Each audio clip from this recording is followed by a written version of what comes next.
Red టీవీలో మీ వ్యాపార ప్రకటనల కోసం ఈ నంబర్ని సంప్రదించండి. అండ్ మీ విషయానికొస్తే మళ్ళీ మీ డైరెక్షన్‌లో మూవీ చూసే అవకాశం ఉందంటారా మా జనరేషన్‌కి? డెఫినెట్‌గా ఉంది. ఇప్పుడు నేను ప్లాన్ చేస్తున్నాను యాక్చువల్‌గాను. ఏంటంటే యాక్చువల్‌గాను ఇప్పుడు 60-70% మీరు ఇందాకన్నా గ్రీన్ మ్యాట్ ఇన్వాల్వ్ అయిపోయింది కదా! అలాగా అంత ఎక్కువ ఇన్వాల్వ్‌మెంట్ లేకుండా ఎక్కువ బయటే న్యాచురల్‌గా తీద్దామనే మంచి సోషల్ ఇష్యూ మీద సోషల్‌గా మామూలుగా మనలో లవ్‌లో పడితే ఎలా ఉంటది? ఆ టైప్‌లో మంచి సినిమా తీద్దామని చెప్పేసి. అది కానీ 'కోకిలా 2' నా సినిమానే. ఓకే.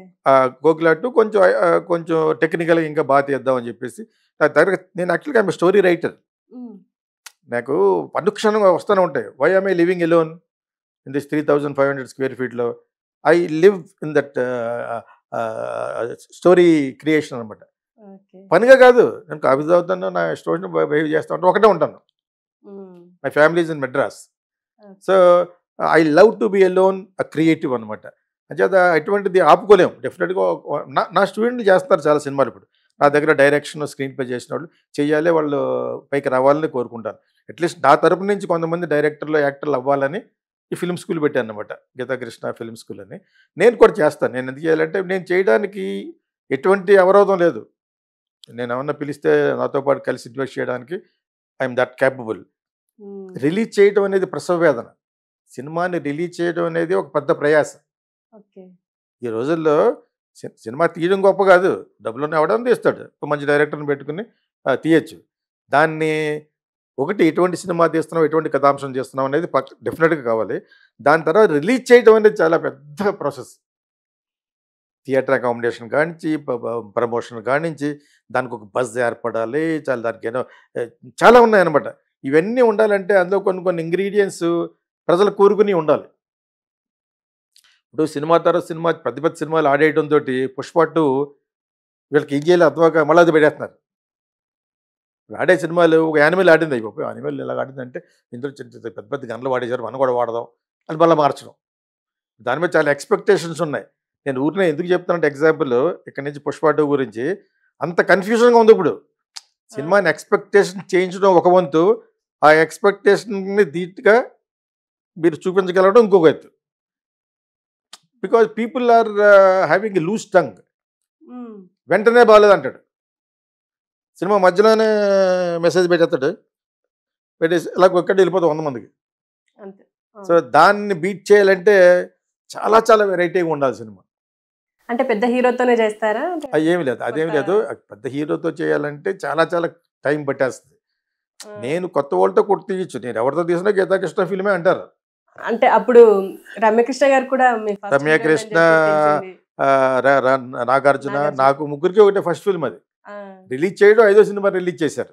కోకిల తీసిన తర్వాత ఏదో కొంచెం తెలిసిన అమ్మాయి కావాలని శోభను పెట్టాం. ముందు రేవతను పెట్టాం, నాకు తనకేదో మనస్పాతి వచ్చి వాళ్ళ శోభను పెట్టాం. తను నరేష్, నాజర్ని ఇంట్రడ్యూస్ చేసాం, శరత్ బాబు. నాకు main technicians Ilaiyaraaja, my cameraman, my all national award people.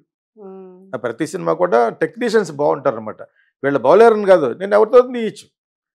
కొంచెం బాగా నటించగలగలేకపోతే నేను ఫిలిం స్కూల్ కోచ్ని కాబట్టి నేను నేర్పిస్తాను. తన చేత కొత్త వాళ్ళతో తీసినా కూడా ఇప్పుడు కొత్త వాళ్ళ లేరే, వాళ్ళు చెప్తుంటే చాలా బాగా చేస్తున్నారు. ఈ జనరేషన్లో వచ్చిన బెనిఫిట్ ఏంటంటే చెప్తే నేర్చుకుంటున్నారు. మీకు అర్థమైందా? చెప్తే నేర్చుకుంటున్నారు. అందమైన అమ్మాయిలు వచ్చారు. ఇప్పుడు ఎక్కువ మంది తెలుగు మాట్లాడేవాళ్ళు కూడా ఉన్నారు. ఇప్పుడు ఆ సోషల్ మీడియాలో చూస్తాను కదా, అవి పాపం ఎటువంటి సినిమాలో తెలియదు కానీ ఒక్కొక్క సీన్ పెడుతున్నారు రీల్స్లో. కింద మనం చూసాను, చాలా బాగుంది అమ్మాయి. ఆ అమ్మాయి ఏదో టీచ్ చేస్తున్నాడు ఎవడో, పర్సనాలిటీ బాగుంది, అన్ని అలా చాలామంది.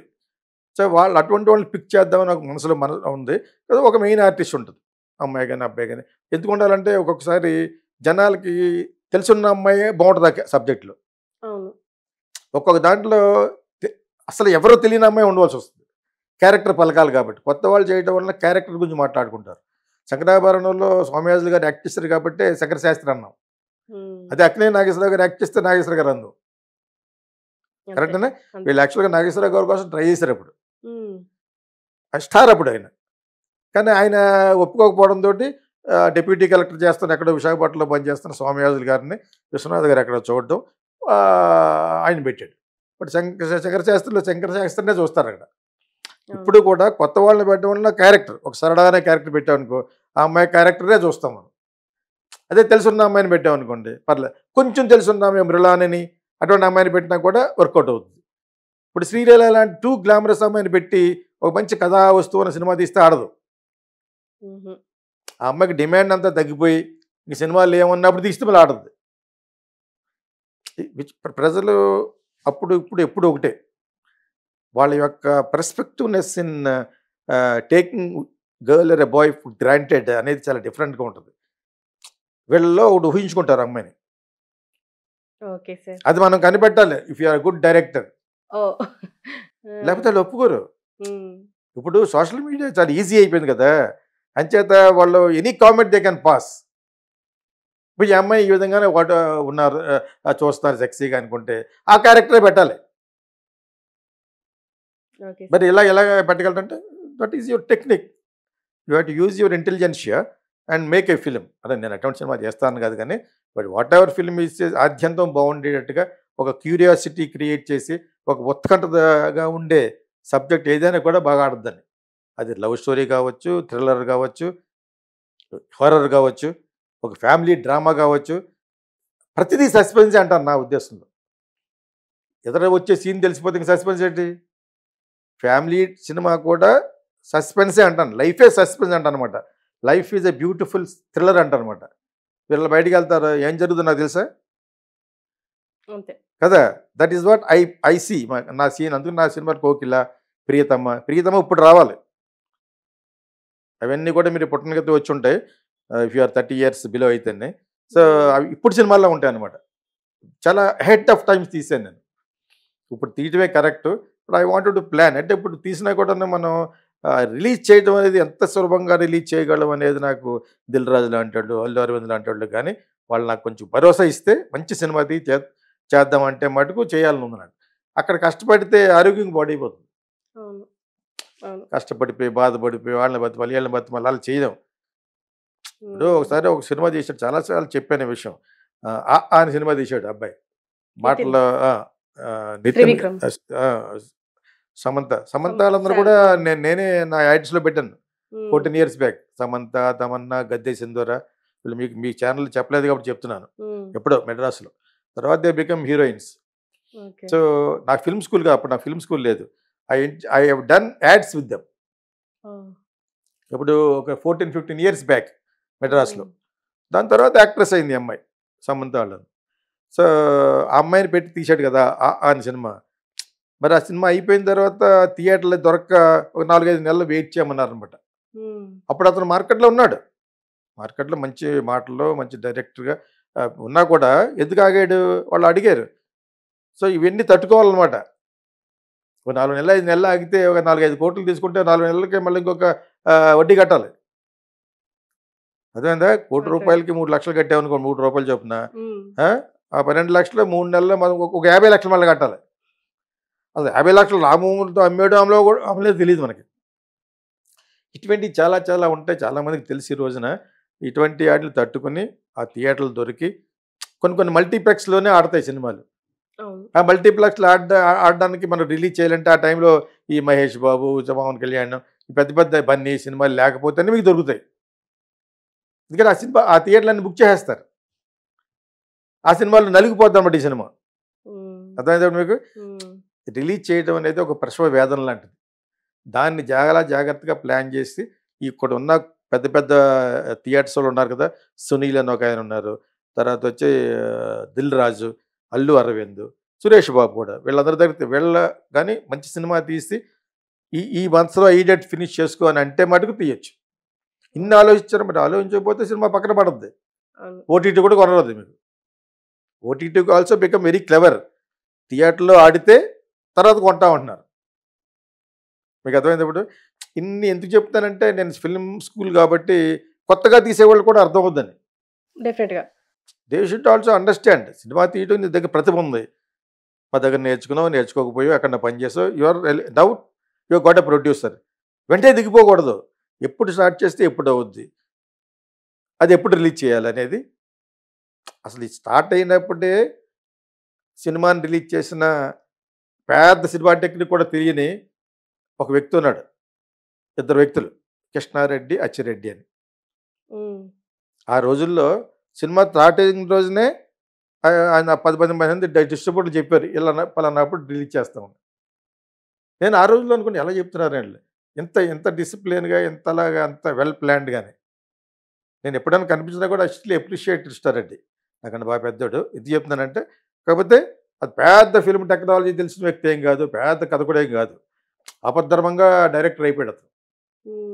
అర్థమైందా? కానీ చాలా సక్సెస్ఫుల్ సినిమాలు తీశాడు. కారణం ఇదే, తీసే స్టార్ట్ అయ్యే ముందే మొత్తం ప్లాన్ చేసుకుంటారన్నమాట, ఎప్పుడు రిలీజ్ చేస్తారో చెప్పేవారు. అది యాక్చువల్గా ఇప్పుడున్న కుర్రకారు కూడా నేర్చుకోవాలి. ఎప్పుడు మొదలు పెట్టామో ఎప్పుడు అవద్దో మనకే తెలియని పరిస్థితిలో ఉంటే చాలా కష్టం అవుద్ది అన్నమాట. పెద్ద స్టార్స్తో పర్వాలేదు, పెద్ద స్టార్స్తో ఆల్రెడీ వాడికి ఒక నిర్దిష్టమైన ఒక బిజినెస్ ఉంటుంది. ఓకే, మీడియోకర్గా తీసేటప్పుడు చాలా జాగ్రత్తగా ఉండాలి. Your success speaks there. ఇవన్నీ నేను మా ఫిల్మ్ స్కూల్లో టెక్నిక్ వాటితో పాటు ఇవన్నీ చెప్తాను. ఇవి బతుకుతారు. పాఠాలు చెప్పడం, నువ్వు డైరెక్టర్గా తయారు చేయడం, స్క్రీన్ ప్లే రైటర్గా తయారు చేయడం, యాక్టర్గా తయారు చేయడం ఈజ్ ఈజీ. ఒక సగం 3 గంటల్లో 2 గంటలు పాఠాలు చెప్తాను, గంట బ్రతుకు తెరువు కోసం చెప్తాను. అలా చెప్పి 4 నెలల్లో వాళ్ళు రాటు తేరిపోతాడు ఇంత జాగ్రత్తగా ఉండాలని. ఇప్పుడు నా దగ్గర నేర్చుకున్న వాళ్ళు నాకు డైరెక్ట్లు చేస్తున్నారు. ఆన్లైన్లో నేర్చుకున్న వాళ్ళు కూడా డైరెక్ట్ చేస్తారు ఫ్రమ్ సౌత్ కొరియా, తెలుగు వాళ్ళే. That is how I mould them. నా యొక్క కోరిక ఏంటంటే కొంతకాలానికి అట్లీస్ట్ 10-15 మంది డైరెక్టర్లను తయారు చేయగలనా లేదని, అదేవిధంగా 20 మంది యాక్టర్స్. అందుకని ఏం కావాలి? That is I have done beautiful films. ఇంకా చేద్దాం అనుకుంటున్నాను. అవన్నీ వీలు పడేలోగా వీళ్ళ ద్వారా చూసుకుంటాను. ఐ విల్ సీ మై ఎవరో డైరెక్ట్ చేస్తూ ఒక ఇండిపెండెంట్ ఫిల్మ్ చేస్తాను మెడ్రాస్లో, కొరియా నుంచి చొరవ పెట్టి వచ్చి అతను. నేను అంతా చెప్తాను, చాలా హ్యాపీ ఫీల్ అయ్యాను. చాలా బాగా వస్తుంది సార్ అని చెప్పేసి అక్కడక్కడ గైడ్ చేస్తూ ఉంటాం.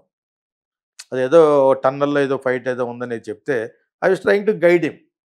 తక్కువలో బాగా తీయడానికి ప్రయత్నించడం. అదే కదా మన చిరంజీవి ఏదో అంటున్నాడు, తక్కువలో బాగా చేయడం నేర్చుకోండి అని. ఎక్కడ ఏదో చూశాను నేను యాక్చువల్గా. That is the main thing. అది ఎప్పుడు వస్తుందంటే ఒక ఏజ్ అయిన తర్వాత వస్తుంది మీకు టెక్నిక్. ఇప్పుడు మీరు గ్రీన్ మ్యాట్కే పరిమితం అయిపోయిన క్వశ్చన్ వేశారు కదా, మరి అది కూడా అది తక్కువేం కాదు. గ్రీన్ మ్యాట్ తీసిన తర్వాత కలపాలి, ఇంకా ఎన్నో చేయాలి. ఆ గ్రాఫిక్స్ వాళ్ళు సూపర్వైజర్లో ఆ గ్రాఫిక్స్ కంపెనీ చేసే bill depending on seconds, frames, అది ఈజీ ఏం కాదు. ప్రభాస్ జస్ట్ అలా వచ్చి వెళ్ళిపోతాడు అన్నారు కదా, అంత ఈజీ కదా అది. యాక్చువల్గా it's very difficult and very expensive. Cost ఎఫెక్టివ్లో గ్రీన్ మ్యాట్లో తీసిన సీన్లని వండడం అనేది చాలా కాస్ట్ ఎఫెక్టివ్ అనమాట.